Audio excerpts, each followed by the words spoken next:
What's up, guys? Isaiah from Hot Tag Wrestling, and today I'm coming at you with my AEW Full Gear 2024 predictions.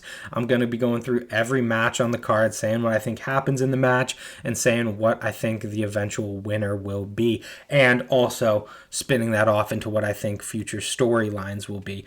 Not the best built card in the world. A lot of great matches on it, and I feel like on the night it'll be awesome, but on TV they haven't done a great job of building this card. And I feel like that is the story with all of AEW's cards this year. You could probably cut and paste that sentiment to any AEW card this year and it would be accurate. Maybe other than Revolution. But I am looking forward to this card, and we're going to go through match by match. If you like the video, please consider subscribing, leaving a like, leaving a comment, letting me know if you agree or disagree with my predictions. It really does help it out. But with that said, let's go ahead and get into the matches. So I'm just going to run through the cage match page on them. I don't think the matches will necessarily be in this order, but we're just going to go case by case. So the AEW TNT title match, Jack Perry defending against Daniel Garcia. I could see Garcia winning this because I feel like AEW for a long time has been eager to pull the trigger on Garcia and make him towards that upper mid-card champion role. And I think he would be an amazing champion. I just don't really see a story in it. Like, I don't see what he would do going forward other than just regularly having matches. I don't think there's a storyline reason for Jack Perry to hold it either, though, now that the Bucks have lost their titles and it's no longer like the Elite hold all the gold in AEW. So I don't think that story beat is keeping the title on Perry anymore. I feel like, though, the story that is trying to be told in AEW is that Moxley and the Blackpool Combat Club sort of have reign over the AEW roster, and having Daniel Garcia, someone who originally stood up to him, win a title doesn't really influence that story unless, and this is my pitch for what I think is going to happen, Garcia beats Perry here, holds an open challenge, or maybe just has a match a few weeks later with Wheeler Yuta, Claudio, Pac, Marina Shafir get involved, cost Garcia the championship right after he won it. Wheeler is now the TNT champion, and not only are the audience bummed that Garcia lost the championship, the guy who they'd been backing so much for so long, not only has he lost it so soon, bringing back memories of what happened to Bryan Danielson, but now Wheeler Yuta, this person who we don't really like, is now champion. And then that'll give Garcia the ability to eventually go back and win the title. Along the same time, someone beats Jon Moxley for the world title, probably Darby Allin. So I'm booking Garcia to win it in this match, but lose it within the next few weeks. Singles match, Roderick Strong versus MJF. I don't see any real justification for Roderick Strong winning here. I think they're continuing with the story with Adam Cole versus MJF, which, I'm not a huge fan of, but that's where we're at. So I feel like Roderick winning here doesn't really make any sense. I could definitely see Adam costing Roderick, not on purpose, sort of like an inadvertent cost where there's a ref bump. So Adam comes out to hit MJF, but misses and hits Roderick. Roderick goes down. And MJF picks up the victory as a result, and then you have dissension between Roderick Strong and Adam Cole. But I really don't see a way that Roderick wins this match. I think this is MJF all day long, so he is taking it. The tag titles, Private Party versus The Acclaim versus The Outrunners versus Kings of the Black Throne. If this match were happening in 6 months' time, I could definitely see a strong case being made for the Outrunners beating Private Party, or even Kings of the Black Throne beating Private Party. But they just won the titles. They won the titles like 3 weeks ago, less than a month, I would assume. And the Acclaimed haven't built up as serious contenders, nor the Outrunner. They're new acts, and they haven't really been pushed to the top of the division yet. They're sort of a mid-card, if not lower, collision card tag team. Kings of the Black Throne are really the serious threat to them on there, but I just think it's so soon after winning. And when they're setting up a fatal 4-way match like this, it's pretty indicative of, we haven't told any stories in our tag team division, so here are 4 tag teams just to give you a whole bunch of action so you don't think about the lack of story being told. And usually the title doesn't change hands in those kind of matches, so I'm getting Private Party with a retention there. Next, Will versus Kyle. Sorry, I'm coughing so much I got a tickle in my throat. This is the match I'm the least sure about, because it would make sense for Ospreay to win from this perspective. He was attacked by Kyle Fletcher. He was out for a few weeks. He made his return.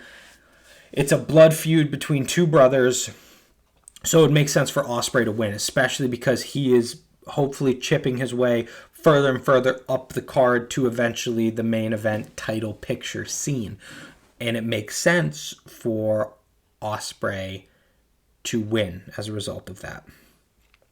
But what I think makes more sense is for Kyle Fletcher to win, and that is my pick. And that's for 2 reasons.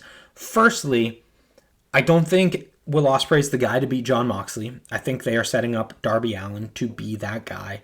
So if you have Will continuously build up big wins in big feuds, it's going to make less and less sense why he's not in the main event title picture. So having Fletcher beat him is a nice way to hold Will back off of that picture. It's the same trick they used, I think, in 2021. Adam Page was number 1 in the rankings, and he was going to, at Double or Nothing that year, I think it was 2021, challenge Kenny Omega for the title. But then on a random episode of Dynamite, he got beaten by Brian Cage. So he dropped in the rankings, was no longer the number 1 contender, and instead at Double or Nothing had to have a rematch with Cage to get his win back. I think that's the direction that they would go with Ospreay.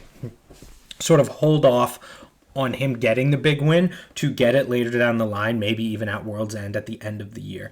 And also from Kyle's perspective, he just turned heel, like officially super heel against Ospreay. New character, shaved his head, says he doesn't want to be an Ospreay clone.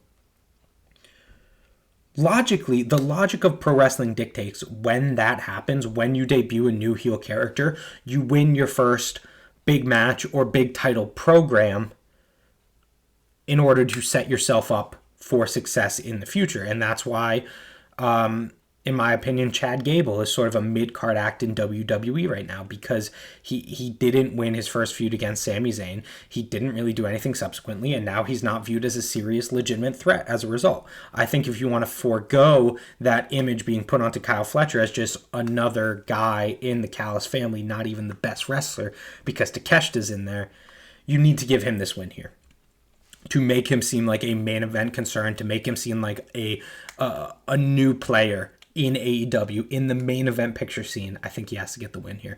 For those reasons, I'm going Kyle Fletcher to beat Will Ospreay. Not cleanly, I don't think. I think there will be shenanigans with Don Callis, and that'll probably annoy me on the night, but I think he will beat him. Next up, Bobby Lashley versus Swerve Strickland. I don't really see a reason for Bobby not to win this one, if I'm being honest. I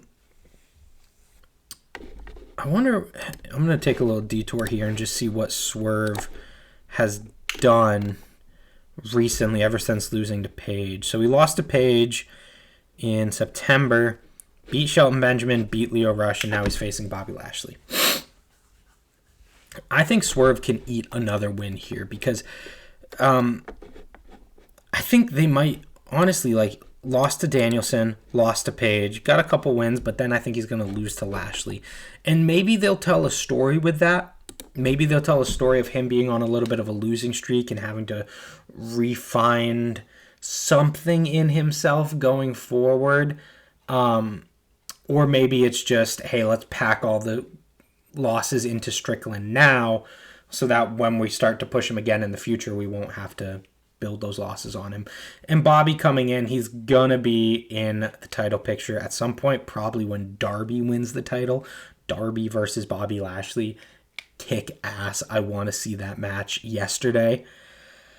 So I think Bobby takes it as a result. I don't think it hurts Strickland that much. Maybe he'll even go away for a little bit after this loss. And I think Bobby would just do much better winning his first match as a result. So Bobby takes that. Another coin flip match for me. Mercedes versus Chris. I want to also check to see what Chris has been doing recently, because she came back. Oh, I guess she's just been having whatever matches like the whole time. I thought she was injured for a while and then recently made a comeback, but it turns out nope, she has just been in the mid card most of the time. She did have that crazy match with Nightingale. That's a good. I forgot about that match. How good that match was. But then Collision squash, Rampage squash, a short match on Collision, a short match on Dynamite, Collision squash. I mean,